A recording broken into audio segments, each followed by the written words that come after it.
আমার হলো মেইন চেতনা ছিল আমার ভাই ব্রাদার প্লাস বোনদের যে গুলি করে মারা হইতেছে, যার কারণে আমি রাস্তায় নামছি।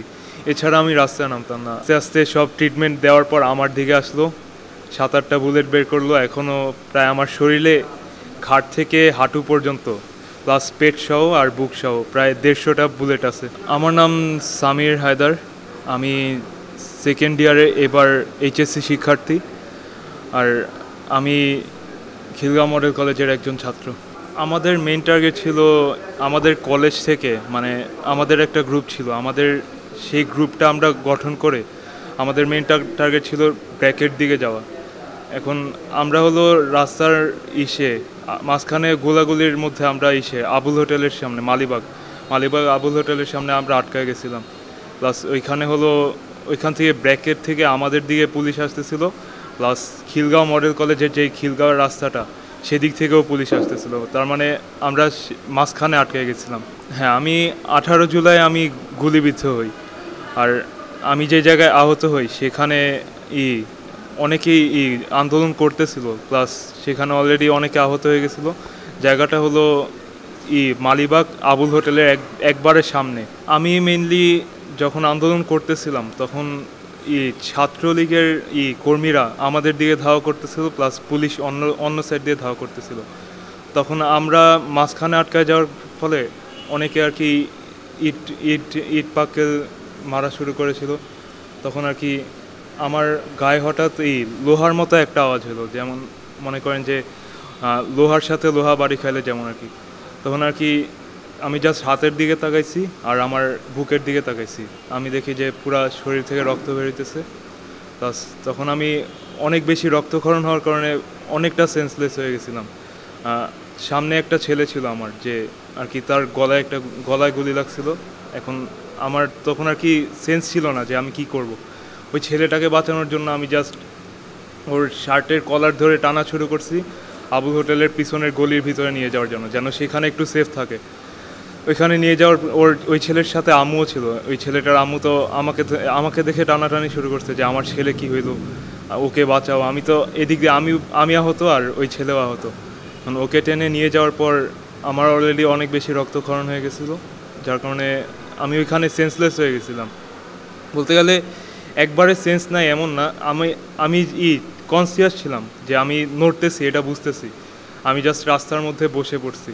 ওই ছেলেটার গলার দিকে তাকাইছি, ওই ছেলেটার ছিটাগুলি লাগছিল ওই গলার মধ্যে।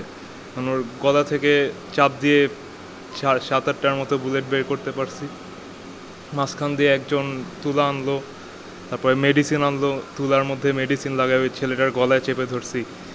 তারপর অনেকে খেয়াল করছে যে আমার গুলি লাগছে।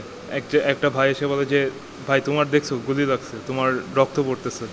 পরে আমি বলছি যে আচ্ছা হ্যাঁ, এটা পরে দেখা যাবে, আগে তাকে বাঁচানোর চেষ্টা করি। তারপরে আমার রক্তক্ষরণ হওয়ার পরে এখানে পড়ে গেছিলাম, বসে পড়ছিলাম যে কি করব।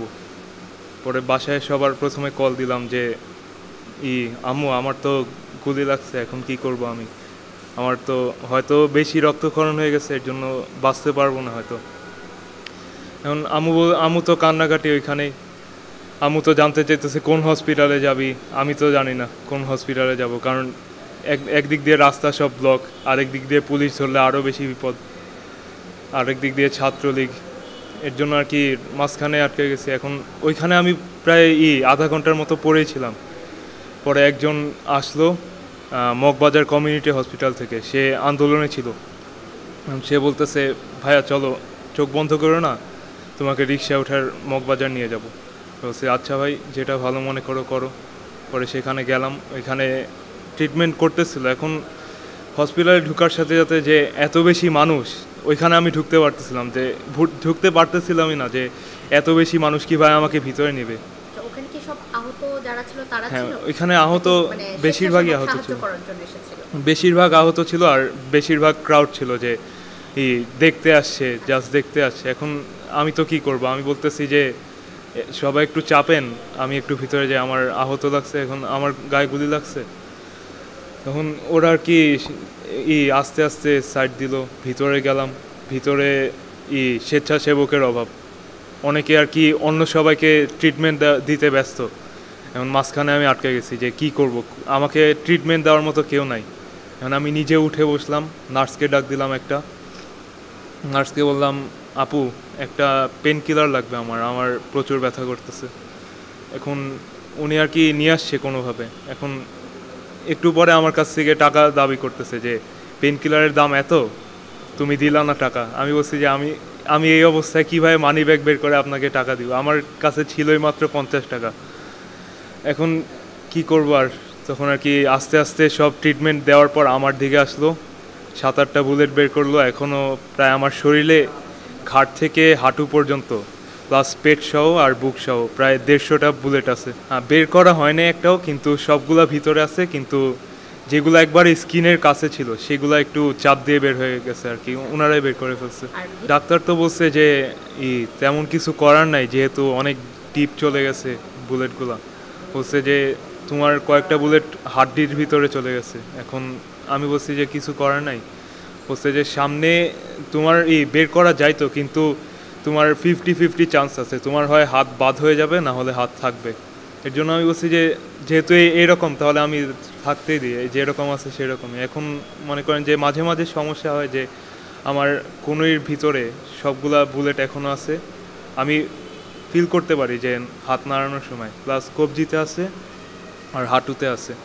আর পেটেরগুলো আর কি যখন আর কি ওয়ার্কআউট করা হয় আমার বাসায় তখন আর কি ফিল করি। শারীরিক সমস্যা বলতে যে আমি মানে ফার্স্টের দিকে হাত নাড়াইতে পারতাম না, হাত সোজা করতে পারতাম না। পরে আস্তে আস্তে ভাবছি যে না, আমি তো এভাবে থাকতে পারবো না, আমার কিছু করা লাগবে। এরপরে নিজেই বাসায় ওয়ার্কআউট করা শুরু করলাম বাসায়। তারপরে জিমে ভর্তি হলাম, যে ডাক্তার পরামর্শ দিয়েছিল যে তোমার তো জিম করা উচিত, হাতের মাসল যেন আবারও হয়, আগের মতো ফিরে যায়। এখন ডাক্তার বলছে যে ভিতরে যেগুলো আছে সেগুলো যদি সামনে সমস্যা করে সেগুলা খুবই গুরুতর সমস্যা করতে পারে। এখন যেটা আর কি সমস্যা করবে সেটা তখনই ট্রিটমেন্ট দেওয়া লাগবে, এছাড়া আর কোনো উপায় নেই। আমার হলো মেইনলি ফার্স্টের দিন গুলি লাগার পর হসপিটালে ছিলাম, ওইখান থেকে আমাকে মগবাজার কমিউনিটি হসপিটাল থেকে ট্রান্সফার করে সমরিতা নিছে 500 পথ। সমরিতা থেকে আমাকে নিছে হলো হসপিটালের নামটা মনে নেই, মগবাজারে আছে। এখন মানে ওইখানে আর কি ছিলাম মনে হয় 2-3 সপ্তাহ। তারপর এখান থেকে আমি বাসায় আসছি, বাসায় এসে প্রায় 6 মাসের মতো বেড রেস্টে ছিলাম। এখন যেহেতু আমরা মধ্যবিত্ত ফ্যামিলি, আর আমার বাবা তেমন একটা আমার বাবা রিটায়ার্ড, আর তেমন একটা টাকা পয়সা যে জোগাড় করবে ওই সময় এতগুলা, সেটা আর কি সমস্যা হয়ে গেছে।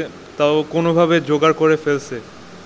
এখন এটা আমি এখনও ঋণী যে কীভাবে করবো তাদেরকে, যে এখন জাস্ট আমার সামনের ফিউচারের কী চিন্তা সেটার উপর ডিপেন্ড করে যে তাদেরকে কীভাবে হেল্প করবো এই ব্যাপারে।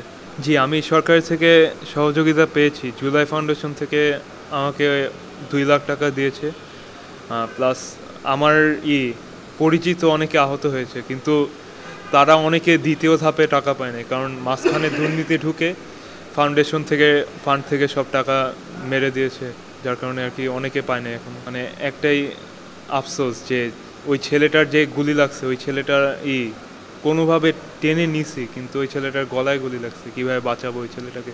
বলতে গেলে ওই ছেলেটা হয়তো মরে গেছে, শিওর না, কিন্তু যেহেতু গলায় গুলি লাগছে, কিন্তু আমি যত সম্ভব বাঁচানোর চেষ্টা করছি। আমার খারাপ লাগার বলতে একটাই আছে যে ছেলেটাকে বাঁচাইতে পারি নাই, প্লাস আমার হলো মেইন চেতনা ছিল আমার ভাই ব্রাদার প্লাস বোনদের যে গুলি করে মারা হইতেছে, যার কারণে আমি রাস্তায় নামছি। এছাড়া আমি রাস্তায় নামতাম না। আমার মেইন দাবি ছিল যে ছাত্রলীগ কেন মাঝখানে ঢুকবে, প্লাস সরকার কেন তাদেরকে আটকাবে না, এর জন্য আমি রাস্তায় নামেছি, যেন তাদের নিরীহ মানুষদেরকে যেন গুলি করে না মারা হয়। আর এটাই আমার চেতনা যে সামনে যদি সেম কোনো কাহিনী হয় তাহলে আমি 100% রাস্তায় থাকবো। জি, আমি বলতে গেলে যে আমার খেয়াল ছিল না যে আমার গায়ে গুলি লাগছে। এখন ছেলেটাকে আমি বাঁচানোর জন্য পাগল হয়ে গেছিলাম যে এই ছেলেটা তো মরে যাবে, আমার সামনে মরে যাবে, আমাকে বাঁচাইতে যে আমার সামনে মরে যাবে। এখন আমি ছেলেটাকে টেনে নিয়েছি গলির ভিতরে, কিন্তু ছেলেটার এত বেশি রক্তক্ষরণ হয়েছে যে আমার কোনো উপায় ছিল না যে কি করব। ওই ছেলের অনেকে আর কি আমাকে হেল্প করছে, যে তোলা মেডিসিন এগুলো দিয়ে হেল্প করছে। এখন আমি মানে উপায় খুঁজে পাইতেছিলাম না যে কি করব। ওই ছেলেটার মা আমার সামনে আমাকে টানাটানি করতেছে যে বাবা আমার ছেলেকে বাঁচাও। এখন আমি তখন আর কি আমার নিজের সেন্স ছিল না যে আমার গুলি লাগছে, আমার নিজেরও ট্রিটমেন্ট দরকার। এখন আমি কি করব, আমি জাস্ট ছেলেটাকে বাঁচানোর দিকে খেয়াল দিছি যে যেহেতু আমার গুলি লাগছে হয়তো মরেও যাইতে পারি, এর থেকে ভালো আমি কাউকে বাঁচানোর জন্য সাহায্য করতে পারি। ওইটুকু সময় যেন আমি যেন কাজে লাগি কারো, এটা আমার চেতনা ছিল সেই সময়। আমার হারানো হলো এতগুলা প্রাণ, যে আমার ভাই ব্রাদার আমার বোন এতগুলা প্রাণ হারাই গেল, এটা আমার সব থেকে দুঃখ লাগছে, যেটা মানে কেউই নিতে পারবে না। বলতে গেলে যে আমি ছোটোবেলা থেকে মানুষদের প্রত্যেকটা আচরণ মানে অ্যানালাইজ করছি যে মানুষ কীভাবে কী করে, আর প্রত্যেকটা মানুষকে আমি ভালোবাসতে জানি যে কীভাবে কী করব, তাদেরকে কীভাবে হেল্প করব। আমার এরকম একটা চিন্তা ছিল যে মানুষের হেল্প কীভাবে করা যায়। এখন এটা ছিল আমার দুঃখ যে এতগুলা প্রাণ হারাই গেল, আমি শুধু একটা প্রাণকে বাঁচাইতে পারলাম না, এটা তো আমার দুঃখ। আমার যতটুকু মনে হয় যেহেতু স্বৈরাচারীকে আমরা দেশ থেকে ছাড়া করতে পারছি, এটা আমাদের একটা সফলতা। আর অন্যদিকে হলো শেখ হাসিনা যাওয়ার পর দেশে অনেক অনেক জায়গায় দুর্নীতি বেড়ে গেছে। এখন এটা হলো আমাদের যে স্বেচ্ছাসেবীরা আছে আর প্লাস পুলিশের দল আছে, প্লাস যারা ছাত্ররা ছিল, যারা দেশের উন্নতি চায়, তারা সেটা ঠেকাইতে পারতেছে না। কারণ যেদিকে এত জায়গায় বাংলাদেশে এত জায়গায় দুর্নীতি বেড়ে যাইতেছে, প্লাস জুলাই ফাউন্ডেশন থেকে টাকা চুরি হয়ে গেছে। এখন এটা তো আমাদের কাছে খুবই খারাপ বিষয় যে দেশ কি স্বাধীন করলাম আমরা, যে এত জায়গায় দুর্নীতি বেড়ে গেছে। আরেকটা ঘটনা ছিল যখন আমি গুলিবিদ্ধ হই, 2 সপ্তাহ পর হসপিটাল থেকে যখন বাসায় আসি, তখন আর কি আমাদের বনশ্রীতেই পুলিশের গাড়ি টহল দিচ্ছিল। তখন আর কি কোনোভাবে আমরা বাসায় ঢুকি।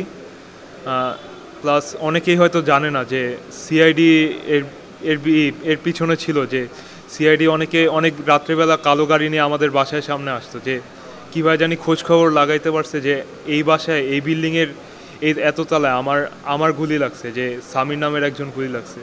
তারা আর কি জি, তারা আর কি, এখন আমি বলতে পারি না তারা কি ইন্ডিয়ান হতে পারে, না হলে বাংলাদেশ সিআইডি, যে কোনো কিছু হইতে পারে। এখন তারা হলো একবারে কালো গাড়ি, প্রায় ট্রাকের মতো লম্বা, একবারে কালো গাড়ি ট্রাকের মতো লম্বা গাড়ি নিয়ে তারা প্রত্যেক দিন রাত্রেবেলা আসতো আমাদের বাসার নিচে। এখন তখন তো আমার পাশের বাসার আন্টি আর কি তখন সবসময় খেয়াল করতো জানালা দিয়ে যে কি করতেছে তারা, কিসের জন্য আসছে। ওইটা আবার আমার আম্মুকে জানায় যে প্রত্যেক দিন রাত্রেবেলা তো এইভাবে গাড়ি দেখি, তারা তো সিআইডির লোক হইতে পারে অথবা রয়ের লোক হইতে পারে। এখন আমি তো তখন একটু আতঙ্কে ছিলাম যে তখন আমি কি করব। তখন আর কি আমি বেড রেস্টে ছিলাম একবারে। তারপরে তেমন একটা সমস্যা হয় নাই। অনেকে আর কি জানতে পারছে আমাদের এলাকায়, কীভাবে জানো আমি নিজেও বলতে পারি না, এত কীভাবে দ্রুত ইনফরমেশন ছড়ায় যায়। বাসার নিচে এসে তারা লাইট মারতো আমাদের রুমের ভিতরে, নিচে থেকে একবারে রুমের ভিতরে লাইট মারতো। প্লাস আমাদের বাসার পিছনে একটা জানালা আছে যেখানে আমার রুম, সেই জানালা দিয়ে প্রত্যেক দিন লাইট মারতো, যেটা আমি দেখতাম, খেয়াল করতাম। এখন জানি না এরপরে কি হয়েছে, তারা কি করছে, তারা কিসের জন্য সেখানে ছিল, এখনও সেটা জানা হয়নি।